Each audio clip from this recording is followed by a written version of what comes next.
CSS dasturlash kursi.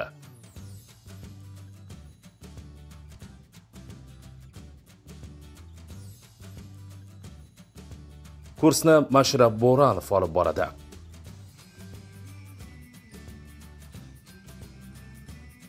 Hammaga salom. 17-dars.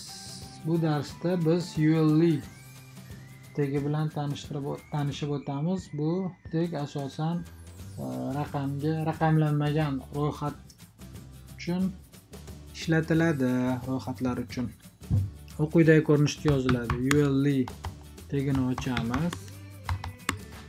Uning ichida li tagi ochiladi. Misol uchun Alisher ismini yozamiz. Rustam ismini misol tariqasida va Sanjar. Ushbu yozgan kodimizni web brauzerda tekshirib ko'ramiz. Ko'rib turibsiz. ULE brauzerda shu holatda chiqadi. Rahmat.